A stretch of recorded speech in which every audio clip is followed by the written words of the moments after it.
देखिए ICC champions trophy, कुछ cricket हो जाए, पावर्ड बाय लेस। इसके बगैर match no Lay's no game. ताउन किया है। इससे पहले आपकी जायज ठंड कोई और ले जाए, अपनी 2 लीटर स्प्राइट ले आए। वजारत स्प्राइट इश्तिराक में शामिल हैं। कोका कोला, यकीन की जीत है।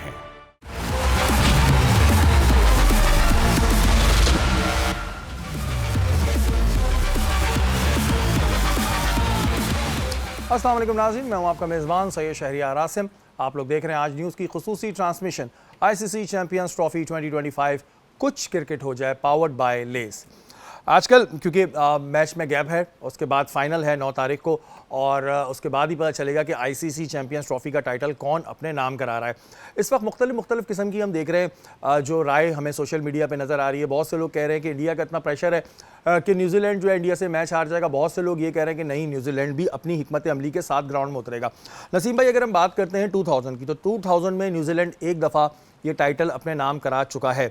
क्या हिकमती अमली लेके उतरेगा न्यूजीलैंड जो है वो इंडिया के खिलाफ? क्योंकि ज़्यादातर लोग सोशल मीडिया पे ये बात कह रहे हैं कि जी इंडिया जो है आईसीसी चैंपियंस ट्रॉफी का फाइनल जीतेगा। देखिए, किसी भी एक टीम का हमने देखा है कि आज तक अगर हम इंटरनेशनल क्रिकेट काउंसिल्स के इवेंट उठा के देखें तो कोई एक दिन बुरा होता है किसी भी टीम का। अगर वो राउंड मैचेस में आ जाए तो टीमें कहती हैं कि अच्छा हो गया, इट्स अ वेकअप कॉल।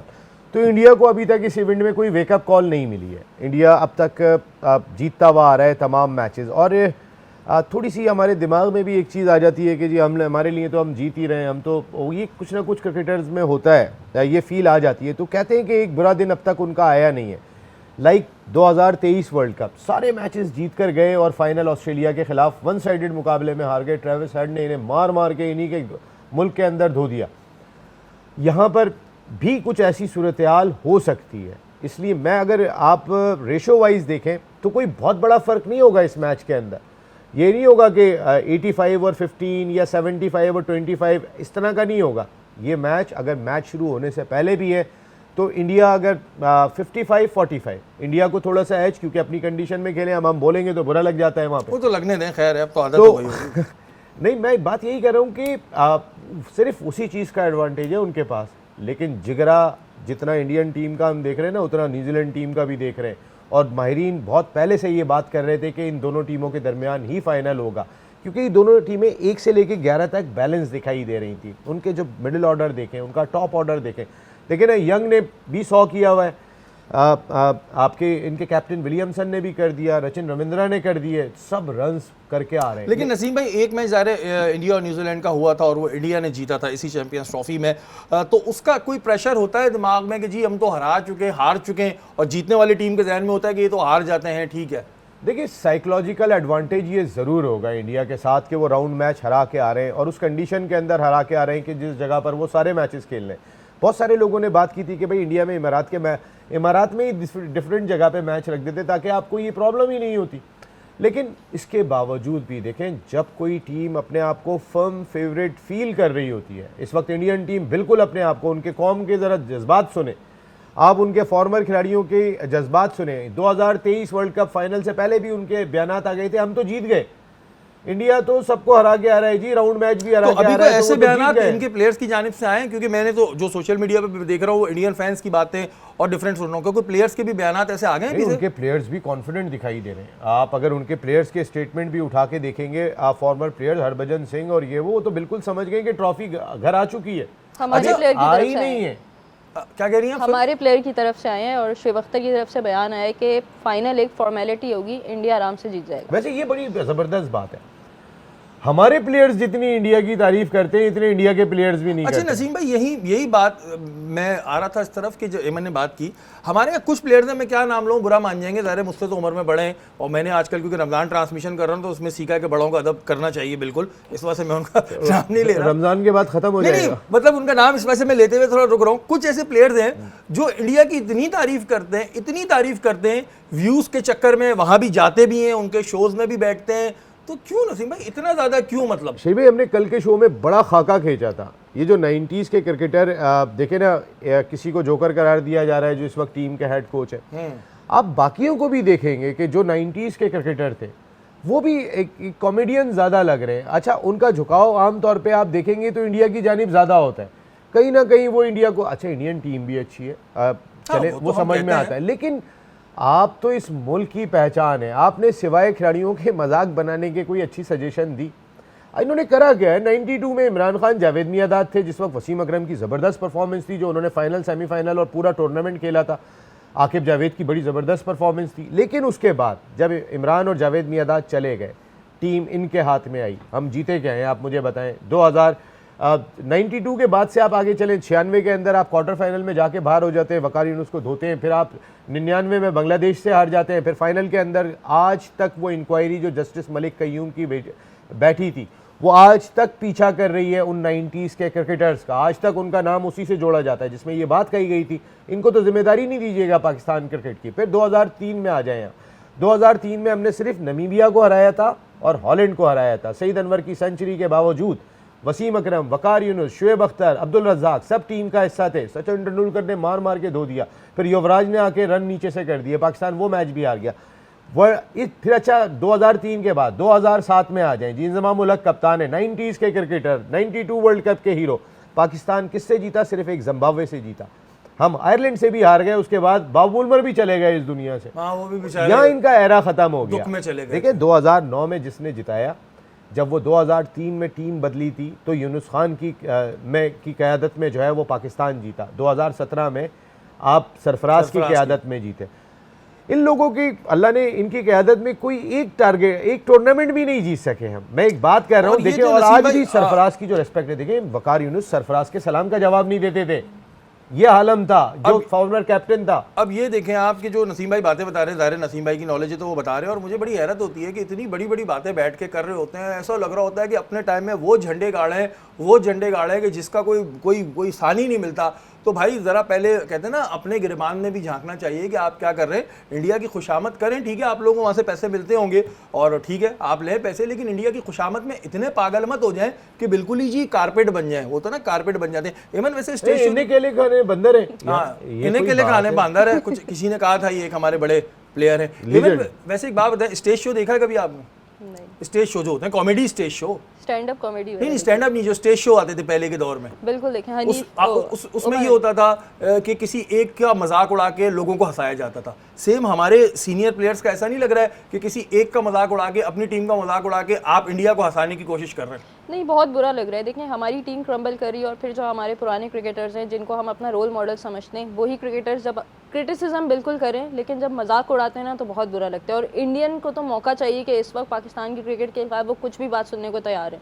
तो ये चीज़ें नहीं होनी चाहिए, वो भी उन लोगों की तरफ से जो हमारी इंस्पिरेशन रही हैं। बिल्कुल जी, ये ज़रा सा सोचें, आपकी जो शनाख्त है ना वो पाकिस्तान से है, और एक चीज़ एक दफ़ा चल जाएगी, दो दफ़ा चल जाएगी, तीसरी जगह जब आवाम को समझ आ जाएगा ना फिर बड़ा मसला हो जाएगा। तो ज़रा बेहतर है तनकीद करें। तनकीद बैठ के हम भी कर रहे हैं, हम उनको कहीं यहाँ पे कोई चेक नहीं बांट रहे हैं, लेकिन बात ये होती है तनकीद में आप इस्लाह भी रखें, क्योंकि आप सीनियर हैं, आपके पास एक एक्सपीरियंस है, तो उस एक्सपीरियंस को शेयर करें, ना कि इस तरह की बातें करें। अच्छा, बड़ी एक मज़े का सीन हो गया कि ऑस्ट्रेलिया की जो ट्रेविस हेड है, उनके ऊपर जो इंडियन फैंस हैं उन्होंने सोचा कि जी वो टूर्नामेंट से बाहर हुए हैं, तो उन्होंने कहा जी इन पर तनकीद करते हैं। एक तो इंडियन फैंस लगे रहते हैं जी तनकीद करने पर, तो तनकीद के चक्कर में उन्होंने कोई ट्रेविस स्कॉट है, कोई सिंगर हैं शायद, उनके इंस्टाग्राम पे जाके तनकीद के मैसेज शुरू कर दिए। वो कहते हैं ना नकल के लिए भी अकल की ज़रूरत होती है, ये काम शुरू कर दिया। काफ़ी फेमस सिंगर हैं ट्रेविस स्कॉट, उनका एक सॉन्ग है फेन, बहुत ज़्यादा फेमस हुआ है। लेकिन मैंने भी इत्तेफाक से जब मैंने ये न्यूज़ पढ़ी तो मैंने जाके कमेंट सेक्शन देखा, तो उसमें हर जगह लिखा हुआ था कोहली नहीं छोड़ेगा, ये नहीं छोड़ेगा, वो नहीं छोड़ेगा। तो मतलब वो कोहली थोड़ी पता नहीं जानते भी नहीं हो, थोड़ा सा पढ़ लिया करें कि आप किसके बारे में बात कर रहे हैं। देखिए ट्रेविस हेड ने इनके साथ की तो बहुत बुरी थी, सिंगल हैंडेड 139 रन्स कर दिए थे। इस दफ़ा भी अच्छा स्टार्ट मिला था उनको, कंप्लीट नहीं कर पाए। लेकिन देखिए इंडिया की आवाम बैठ के सिर्फ वेट कर रही है कि कब उनकी टीम किसी को हराए और वो फिर उसके बाद शुरू हो जाए, चाहे वो पाकिस्तान हो, ऑस्ट्रेलिया हो, न्यूजीलैंड हो। यही कुछ हरकत इन्होंने ट्रेविस हेड के साथ भी की है। अच्छा, वहाँ पे ज़ाहिर है आवाम भी बहुत है ना, उसमें फिर वेले भी बहुत हैं। अब जहाँ पे वेले बहुत होते हैं ना, तो फिर वेलों के पास कोई काम नहीं होता। अब वो क्या करते हैं कि देखते हैं कि जी कैसे कोई चीज़ मिले, वो बैठे रहते हैं। वेले कहते हैं हम अपनी ज़बान में, वेले ही कहते हैं ना पंजाबी में। वेले जो होते हैं ना, वेलों का ये काम होता है। और भाई पहले पढ़ लिया करो, कहते हैं ना नकल के लिए अकल की ज़रूरत होती है। और कॉमेंट्स में मैं अक्सर देखता हूँ, हमें भी आ रहे होते हैं, एंकर की स्पेलिंग तक गलत लिख रहे होते हैं। और ऐसी गलत गलत चीज़ें लिख रहे होते हैं, ऐसी गलत गलत, लेकिन वो अपने अंदर सोशल मीडिया इन्फ्लुएंसर बने हुए होते हैं बहुत बड़े। तो भाई थोड़ा सा सोचा करें। नसीम भाई, इंजमाम उल हक का ये कहना है कि क्रिकेट में से अगर हमें इंडिया की इजारादारी ख़त्म करनी है तो हम सबको एक होना पड़ेगा। उन्होंने ये भी कहा कि जी IPL में तमाम इंटरनेशनल जो है प्लेयर्स जाते हैं, खेलते हैं, लेकिन वो अपने प्लेयर्स कहीं नहीं बेचते हैं, सिर्फ इंग्लैंड की काउंटी में बेचते हैं, वो भी कि उनकी परफॉर्मेंस अच्छी हो जाए। सही कह रहे हैं इंजमाम उल हक साहब? देखिए, इंजमाम उल हक साहब के कहने से क्या हो जाएगा। मैं एक बात कह रहा हूँ कि दुनिया की क्रिकेट को हम अपने बोर्ड को उस जगह पे लेकर आए हुए हैं कि जहाँ पर शायद हमारे ही नहीं, इंडिया के आगे किसी क्रिकेट बोर्ड की भी कोई हैसियत दिखाई नहीं देती। हम अपनी बात क्यों करें, ये सिर्फ कहने की बातें। इंटरनेशनल क्रिकेट काउंसिल ढाई महीने, जिस वक्त इंडियन प्रीमियर लीग होती है, सारी दुनिया की क्रिकेट रोक देती है, सारे दुनिया के स्टार्स आके वहाँ पे खेल रहे होते हैं। इंग्लैंड क्रिकेट बोर्ड कहता है कि जी IPL में तो हमारे प्लेयर खेलने जाएंगे, PSL में खेलने नहीं जाएंगे। मकसद है कि इतनी खुला के बात कर रहे होते हैं। जब ऐसी सूरत हाल होगी तो आप इंडियन प्रीमियर लीग को कैसे रोक सकेंगे, प्लेयर्स को जाने से कैसे रोक सकेंगे, या फिर इंडिया के प्लेयर्स अगर नहीं जाते हैं कहीं पे, तो ये तो इंडियन क्रिकेट बोर्ड की अपनी एक सख्ती है, एक उनका अंदाज है। पैसे तो उनको वहाँ भी जाके मिलते हैं, लेकिन वो इतना पैसा अपनी डोमेस्टिक क्रिकेट में दे देते हैं, वो इतना पैसा IPL की सूरत में दे देते हैं, वो बाहर के प्लेयर्स को इतना पैसा दे देते हैं कि लोग उनको शक की निगाह से देख रहे होते हैं कि मैक्सवेल ने जानबूझ के कैच तो नहीं छोड़ा ये कोहली का। तो यहाँ तो शक व शुबात ये पाए जा रहे होते हैं कि यानी कि ग्राउंड फिक्सिंग, पिच फिक्सिंग और उसके बाद फिक्सिंग भी लगती है मुझे तो। हाँ, वो अब तो खैर वो जो जब से आपने बोला था, आपको रोहित जो भी कॉइन उछालते सारे हार ही तो रहे, अब कौन सी फिक्सिंग दिखाई दे रही है, लेकिन जीत रहे हो तो समझ में आए। 476 डेज हो गए। लेकिन वो पहले कॉइन जब उछालते थे वो उस बॉक्स में नहीं गिरता था, आगे चला जाता था। मैच रेफरी उठाते थे, जी India you won the toss, मकसद है वो पहले किसी को भी नजर नहीं आता था, लेकिन अब टॉस। आपका ये कहने का मकसद है कि इजारादारी इस तरह खत्म नहीं हो सकती? सवाल ही पैदा नहीं होता, इस तरीके से खत्म नहीं हो सकती। और अगर कोई ये सोच रहा है मॉडर्न डे क्रिकेट के अंदर कि आप बेहतर अंदाज से अपनी हिकमत अमली को तरतीब दें कि जहां पर आप अपनी रिस्पेक्ट के साथ अपनी रिस्पेक्ट को बना सकें ICC में। बिल्कुल जी, रिस्पेक्ट बहुत ज़रूरी है और जितनी भी टीम्स हैं वो ये बात तो करती हैं, लेकिन फिर वही वाली बात है कि जब पैसों की चमक दिखती है, मैं दूसरी कंट्रीज़ की बात कर रहा हूँ, तो जब उनको पैसों की चमक दिखती है तो वो वहाँ पर चले जाते हैं। तो इंजमाम भाई की बात तो चाहे अपने तौर पर ठीक है, लेकिन इस पर अमल मुश्किल है। वक्त तो एक ब्रेक का, ब्रेक के बाद हाजिर होता है।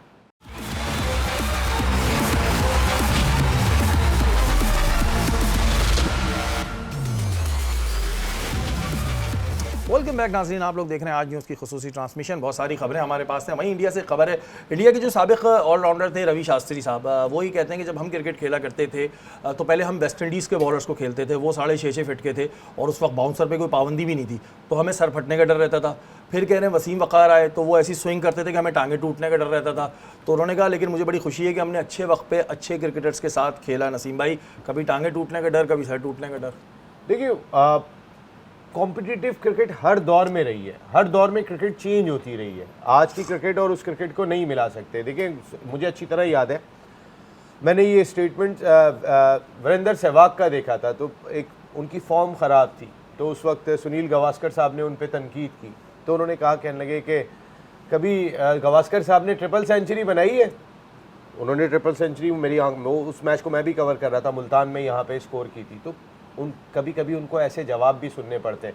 भाई, आपने जिस एरा में क्रिकेट खेली, आप अकेले खेल रहे थे, आप ही सामना कर रहे थे वेस्ट इंडीज़ के बॉलर का और वसीम अकरम का और वकार यूनुस का।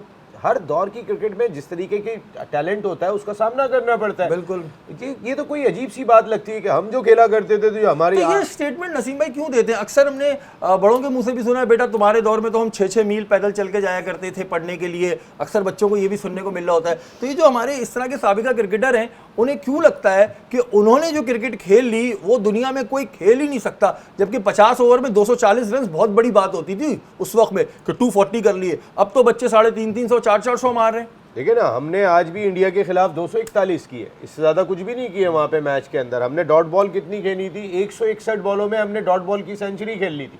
और जो मज़ेदार चीज़ ये कि उस मैच के अंदर सऊद शकील ने 62 रन 76 गेंदों पे बनाए थे और उनका स्ट्राइक रेट जो था वो रिजवान से कहीं बेहतर था, जिन्होंने 46 रन 77 गेंदों पे बनाए थे।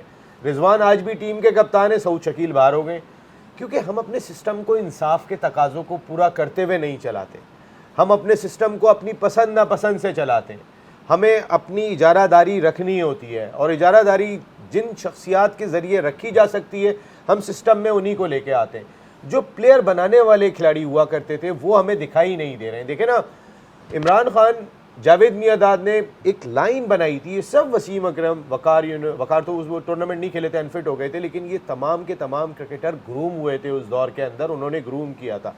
इन्होंने कितने ग्रूम किया। इंजमामुल हक जो आज इतनी बातें कर रहे हैं, इंजमामुल हक ने एक फुटबॉल खेलते हुए यूनुस खान को जो है वो पीट दिया था खेलते हुए, वो इतने, और उनको वो पसंद ही नहीं करते थे। जो सच्चाई है वो मैं बयान कर रहा हूँ। वो हाइपर थे बड़े, पूछ ले, मैंने जब बेंगलोर में वो बल्ला लेके भी स्टेडियम में घुस गए थे, तो मैंने जब यूनुस से पूछा, यूनुस ने कहा मैं डर के क्रिकेट नहीं खेली, लेकिन यूनुस के दौर में जो यंगस्टर खेलें, आप एक एक को उठा के देख लें, वो बताएंगे कि यूनुस कैसे सिखाते थे, कैसे अपने जूनियर को लेके चलते थे, गले में हाथ डाल के बैठे हुए, तो कॉन्फिडेंस दिया करते थे। जो काम कोहली कर रहे हैं, जो काम तेंदुलकर ने किया था, तेंदुलकर के एरा के प्लेयर देखे। लेकिन जब कोई सुपरस्टार किसी टीम में आ जाता है तो उसके बाद चाहे वो बैटर हो या बॉलर हो, उसके बाद से नीचे से प्लेयर आना शुरू हो जाते हैं। सचिन तेंदुलकर को देखने के बाद या विराट कोहली को देखने के बाद आज आप उनकी टीम देखें, शुभमान गिल, श्रेयस अय्यर, केएल राहुल बैठे हुए, संजय सैमसन बाहर बैठे हुए, ईशान किशन बाहर बैठे हुए, उन्होंने क्योंकि बनाते हैं अपने प्लेयर्स को। अब हमारे यहाँ पे ये आ रहा है, एक जो अब तक मैंने बातें सुनी है कि जो हमारे सीनियर प्लेयर्स थे उनमें जो बहुत ज़्यादा सीनियर थे और जिनकी बातचीत भी बड़ी अच्छी थी ग्रुपिंग वाइज, उन्होंने कोई नए टैलेंट को उस तरह आगे आने नहीं दिया, ऐसा ये लग रहा है। अच्छा, इवन उमर अकमल जो हैं, जानती तो हैं आप, पहले बता चुकी हैं, उमर अकमल का ये कहना है कि जो मेरी फैमिली के साथ हुआ वो मैं नहीं चाहता कि मेरे बेटे के साथ हो, और वो कह रहे हैं कि मेरी अगर राय ली जाए तो मैं अपने बेटे को क्रिकेटर बनने का मशवरा नहीं दूंगा, पहले वो पढ़ाई पे तवज्जो दे। वैसे ही तो बहुत अच्छी बात है कि पढ़ाई करनी चाहिए, उसके बाद चाहे क्रिकेट खेले, यानी कि वो इतने दिल बर्दाश्त हो गए कि उनके साथ जो जातियाँ हुई हैं वो नहीं चाह रहे मेरे बेटे के साथ, और कोई भी बाप नहीं चाहेगा जो जाति मेरे साथ हो गई है वो बेटे के साथ हो। देखिए, उमर अकमल की तीनों भाई हैं, तीनों भाई ने माशाल्लाह से पाकिस्तान को रिप्रेजेंट किया है, तीनों में टैलेंट था, मेरिट था, टीम में आए, लेकिन उसके बाद सस्टेन नहीं कर पाए। लेकिन सिर्फ उमर अकमल नहीं कर पाए, और उनके जो रीजंस थे वो डिफरेंट थे। कहीं डिसिप्लिन का इशू आता है, वो एक टॉक्सिक बिहेवियर में रहे, तो वो सिर्फ इस चीज़ को ब्लेम कर रहे हैं कि इस वजह से मैं अपने बेटे को आगे नहीं जाने दूंगा। अगर आप सिस्टम की बात करें तो सिस्टम ने तो उनको हमेशा चांस दिया था। हमारे सिस्टम में तो कोई ख़राबी नहीं है कि हम सोचें कि हमारे बच्चे इस सिस्टम का हिस्सा नहीं बनेंगे। कामरान अकमल भी खेले, अपना उन्होंने पूरा करियर वहाँ पर एंड किया, अदनान अकमल खेले, टेस्ट क्रिकेट को रिप्रेजेंट किया। तो मुझे ऐसी कोई बात समझ नहीं आती कि उस टॉक्सिक माहौल का शिकार अपने बेटे को क्यों बनाना है अपना। अच्छा, आपका कहने का मकसद ये है कि उनके अपने कुछ इश्यूज थे जिसकी वजह से उनके साथ ये सारे मामला हुए। उमर अकमल का थोड़ा टाइम पीरियड मुश्किल था कि वो जब थे टीम से बाहर हुए, उस वक्त मिकी आर्थर कोच थे, इन दोनों की आपस में अंडरस्टैंडिंग नहीं हुई थी। नो डाउट उमर अकमल बहुत टैलेंटेड प्लेयर थे, लेकिन मिकी आर्थर के टाइम में 2017 में पाकिस्तान जीत भी गया था, तो 2017 से लेकर 2019 तक वो पाकिस्तान के कोच रहे, तो उनकी चली। उस टाइम में अगर आपकी कोच से नहीं बनी तो आप इसलिए टीम का पार्ट नहीं रहे। अच्छा, ये बड़ा मसला होता है भाई, कोच से नहीं बनी। वैसे नसीम भाई, कोच से ना बनने का मकसद जो होता है वो मतलब कोच की उस पे होता है, या वाकई में मिकी आर्थर भी इस तरह के थे कि अगर पर्सनल ईगो पे आ गई तो आ गई?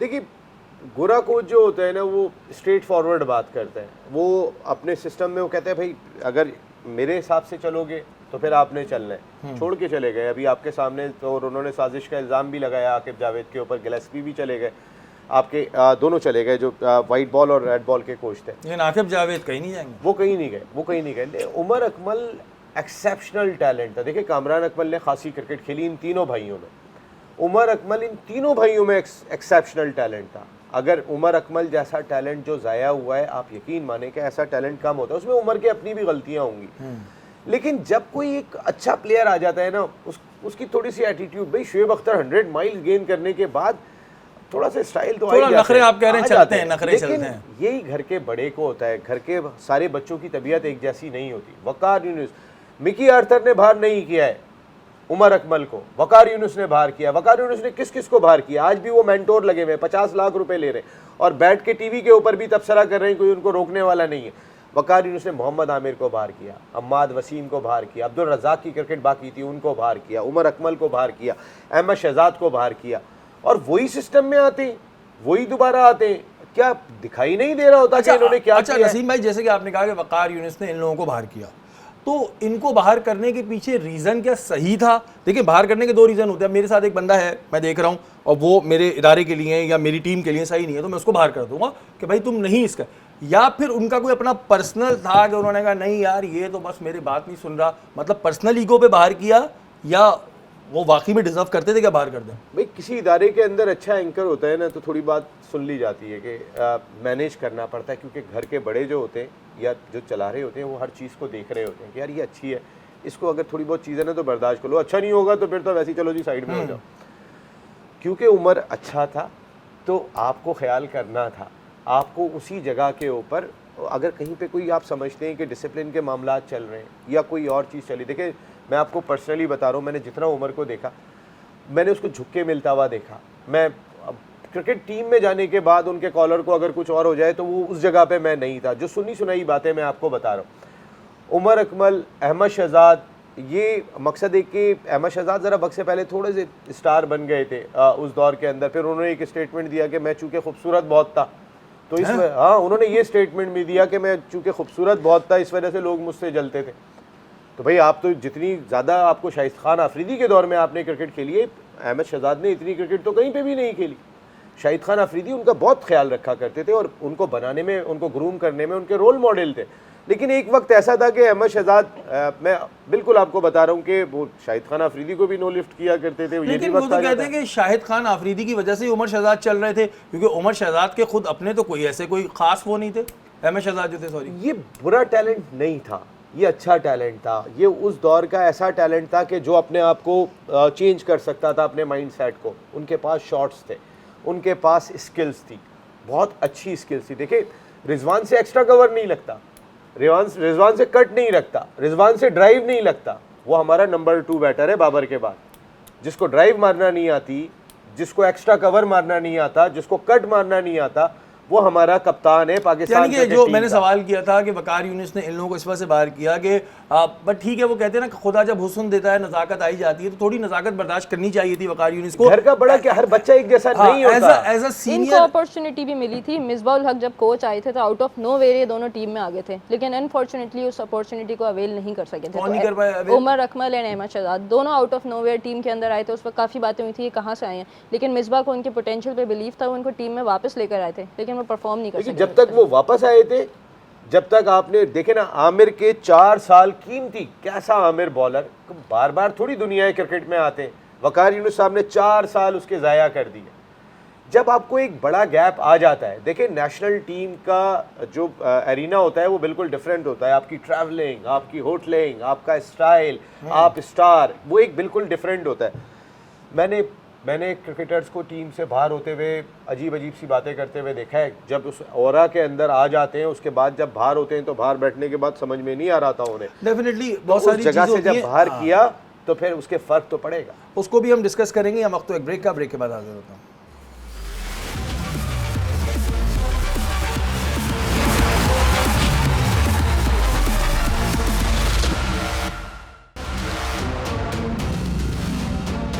वेलकम बैक नाजरीन, आप लोग देख रहे हैं आज न्यूज़ की खुसूसी ट्रांसमिशन आईसीसी चैंपियंस ट्रॉफी 2025 कुछ क्रिकेट हो जाए, पावर्ड बाय लेस। ब्रेक पे जाने से पहले बात हो रही थी अहमद शहजाद और उमर अकमल के हवाले से।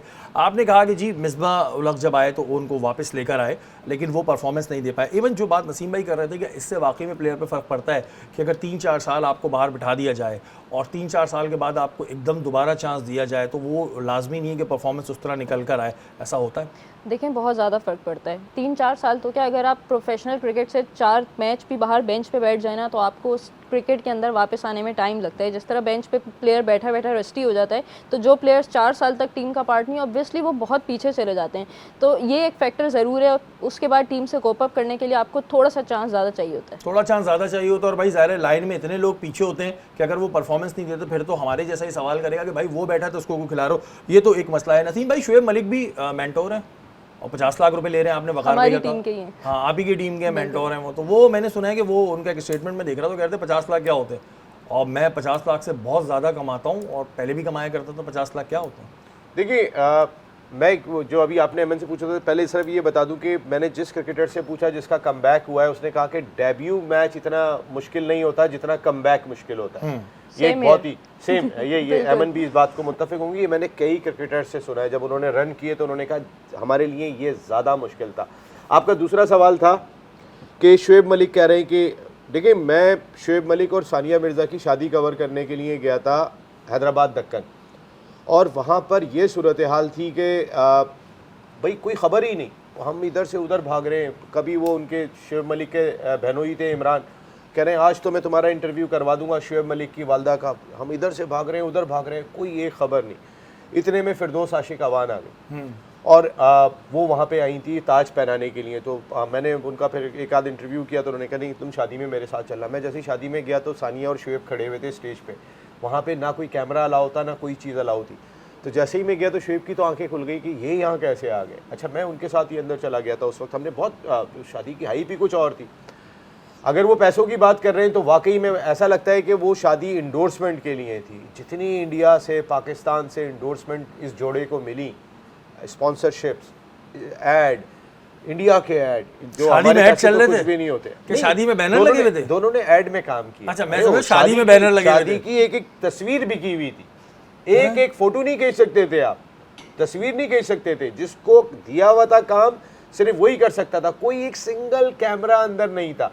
कभी वक्त होगा तो आपको फिरदौस आशिक अवान का एक किस्सा भी सुनाऊंगा। अच्छा, बड़ा मैं ये जबरदस्त हुआ था। समझा कि वो शादी में बैनर लगे हुए थे, वो लगे हुए होते हैं ना, कहीं जाओ तो पीछे वो स्टैंडीज लगी हुई होती हैं, वो तो नहीं था ना? देखिए इस शादी की वजह से शुएब मलिक ने मेरे ख्याल है क्रिकेट में इतना नहीं कमाया होगा जितना इस शादी की वजह से कमाया। अच्छा। मैं बिल्कुल आपको कह रहा हूँ, जो मैंने वहाँ पे इनकी इंडोर्समेंट देखी उस वक्त इंडिया में, पाकिस्तान छोड़े उस वक्त तो वो गाने चल रहे थे, दिल वाले दुल्हनिया ले जाएंगे और पता नहीं क्या क्या चीज़ें चल रही थी उस वक्त। सिर्फ गाने हुआ करते थे, पूरा पूरा बुलेटिन इसी की नज़र हो जाया करता था, पूरा पूरा बुलेटिन। जी सानिया और शुएब की शादी हो रही है, सानिया शुएब की। मैंने जब वहाँ जाके अपनी आंखों से देखा तो फिर मैं इस बात पे मैंने कहा यार अब तो शुएब मलिक मेरे ख्याल है कि अरबपति नहीं खरबपति के होंगे। और वो सही बात कह रहे हैं, 50 लाख क्या है। बिल्कुल जी, 50 लाख उनके लिए कुछ नहीं है। दोस्तों उनकी बात जो थी मैंने कैसी पूछ लूँ, जहन में आ गया था। अच्छा एमन, जो राशिद लतीफ़ हैं वो कह रहे हैं कि जो शादाब है उनकी बॉलिंग का फिगर बुरी तरह गिर रहा है और जिस तरह की वो बॉलिंग कर रहे हैं ऐसी बॉलिंग तो मैं भी कर लूँ। तो ये बात सही है कि उनकी बॉलिंग ऐसी है इस वक्त में कि वो राशिद लतीफ़ भी कर लें, और अगर राशिद लतीफ़ कर सकते हैं तो फिर मैं भी कर सकता हूँ। नहीं बिल्कुल आप तो कर सकते हैं, मुझे यकीन है ना? देखिए शादाब बेहतर एमन कर लें। एमन तो बहरहाल हमारी नहीं, शादाब खान की बॉलिंग मेन रीज़न था कि वो टीम में अपनी जगह नहीं बना पा रहे थे। कुछ कहते हैं कि उनकी इंजरीज़ के इश्यूज़ थे, लेकिन उस पर उन्होंने काम किया है, थोड़ा सा अपना एक्शन को भी चेंज किया है। लेकिन उसके बाद हमें उनकी वो परफॉर्मेंसेस डोमेस्टिक में नज़र नहीं आई जिसकी वजह से उनको दोबारा टीम में लेना चाहिए। एज अ बैटर वो अच्छे प्लेयर थे। हमारे पास जो अगर स्लॉट है ऑलराउंडर्स का उसमें वो अच्छे कॉम्पिटेंट हैं, फील्डर उनसे अच्छा पूरे पाकिस्तान टीम में कोई नहीं है। लेकिन जो बॉलिंग है जिसको उनको मजबूत करके वापस आना है, डोमेस्टिक ही होता है जिसमें आप अच्छा परफॉर्म करते हैं और टीम में वापस आते हैं। उन्होंने एक मैच में परफॉर्मेंस दिया अगेंस्ट शाहीन जिसमें उन्होंने 3 आउट किए हैं। तो इसका रिजल्ट तो अब हमें तभी पता चलेगा जब वो पाकिस्तान टीम में आके खेलेंगे। लेकिन ओवरऑल ऑब्वियसली उनकी बॉलिंग का डिक्लाइन हमने बहुत ज़्यादा देखा। नसीब भाई, ये इनकी बॉलिंग का डिक्लाइन इस वजह से तो नहीं है कि वो बैट्समैन ज़्यादा बनने के चक्कर में लग गए थे? देखिए कप्तान इस्लामाबाद यूनाइटेड के जब वो बने तो उसके बाद से उन्होंने बहुत ज़्यादा अथॉरिटी कैप्चर कर ली थी। अब वो 4 नंबर पे बैटिंग के लिए भी आ जाएंगे, वो 3 नंबर पे बैटिंग के लिए भी आ जाएंगे। भाई आप हरफन मौला तो नहीं है, आप पाकिस्तान टीम में किस नंबर पे खेलते हैं? सरफराज ने अपने नंबर को कभी भी नहीं छेड़ा, तरीके के साथ ही वो क्रिकेट खेली। उन्होंने जितनी भी फ्रेंचाइज क्रिकेट खेली, 4 नंबर पे अगर उन्होंने देखा कि उन्होंने अपना नंबर 4 रखा हुआ था जो कोयटा ग्लैडिएटर से खेलते थे, लेकिन जहाँ पे उन्होंने देखा कि जो वो पाकिस्तान क्रिकेट टीम के लिए करते थे वो यहाँ भी करते हुए दिखाई दिए कि अब अगर 17-14 ओवर हो गए, अब मेरी ज़रूरत नहीं है, अब मेरे ख्याल में कि किसी पिंच हिटर को भेजना चाहिए। पाकिस्तान जीता इसलिए था। अगर सरफराज भी अपनी कर रहे होते जो अभी रिजवान ने किया है कि अगर फ़खर ज़मान भी नहीं है ओपन करने के लिए तो भी जो है वो बाबर आजम के साथ सऊ शकील जाएंगे। सारी ज़िंदगी आप ओपन करते रहे और क्रूशल मैच है आप उसमें भी नहीं जा रहे। अच्छा सरफराज ने जब ओपन किया था एक ज़माने में तो उसके बाद फिर वो अपने आप को 5वें नंबर पे क्यों लाए? देखिए सरफराज को ओपन कराया गया था, ये वकार यूनिस ने तो एक ऐसा काम किया था कि अब सरफराज उसके बाद नज़र नहीं आएंगे, लेकिन जिसे अल्लाह रखे उसे कौन। अच्छा मुझे ये बात इस वजह से याद है कि 2015 का वर्ल्ड कप चल रहा था, हम लोग कर रहे थे जावेद मियां साहब के साथ, तो उस वक्त हो रहा था कि सरफराज को चांस दो, सरफराज धोखा नहीं देगा, और वकार यूनिस साहब ही थे अगर मैं गलत नहीं हूँ, और वो चांस दे ही नहीं रहे थे उनको। हमने जब यहाँ पे इतना शोर किया और मीडिया ने शोर किया, उस वक्त में एक ट्रेंड चला था सरफराज धोखा नहीं देगा, और फिर सरफराज निकल कर आए थे कि यार ये भी एक प्लेयर है। बिल्कुल, देखिए एक वक्त तो ये भी था कि जब मीडिया बहुत ज़्यादा चीख रहा था, जैसे मीडिया इस दफ़ा भी चीखता रह गया, क्रिकेट पंडित चीखते रह गए, आवाम चीखती रह गई, लेकिन आकिब जावेद साहब के कान पे जूं भी नहीं रहेंगी। इसी तरीके से वकार यूनुस साहब ने जब उनसे जब बहुत दबाव आया, उनसे सवाल किया गया, उन्होंने कहा अच्छा सरफराज ओपनर भी है? भाई और अच्छा ओपनर है, और किसके खिलाफ खिलाया? साउथ अफ्रीका का जो सबसे खतरनाक पेस अटैक था, उसके खिलाफ सरफराज को मैदान में उतार दिया जहाँ कोई दूसरा जा नहीं रहा था। सरफराज के अल्लाह सुनने वाले थे। सरफराज आज भी खुद भी कहते हैं, सच कहते हैं जब मैं ओपन करने के लिए गया और पहला गेंद डेल स्टैंड ने किया ना, तो बस मैं यूं गया हूं और मुझे ठक आवाज़ आई है कि विकेट कीपर के पास चली गई। मैंने कहा अल्लाह ही हाफिज़ है। लेकिन जिसे अल्लाह इज्जत रख दे, आप देखें ना इस चैंपियंस ट्रॉफी में सारे के सिर्फ एक सरफराज ही ट्रॉफी उठाए हुए थे ना। और बिल्कुल जी, जिसको अल्लाह इज्जत देना चाहे उसका इंसान तो क्या कोई भी कुछ नहीं कर सकता। और ये चीज़ हमारे यहाँ क्रिकेट में एक बड़ी बुरी चीज़ मैं देख रहा हूँ पाकिस्तान में ख़ास तौर पे कि जो लैग पुलिंग है और जो फेवरेटिज्म है ना, इसने बहुत हमारे टैलेंट को तबाह किया है। पायल जी, कल आपसे दोबारा मुलाकात होगी, हमारी ट्रांसमिशन का वक्त ख़त्म हो चुका है। अगेन ले आ रही है क्यों? चलिए जी, आपसे कल फिर दोबारा मुलाकात होगी, हमारी ट्रांसमिशन का वक्त ख़त्म हो गया। कल इंशाअल्लाह ताला दोबारा मुलाकात होगी। अपने मेज़बान सैयद शहरियार आसिम को इजाज़त दीजिए। पाकिस्तान जिंदाबाद।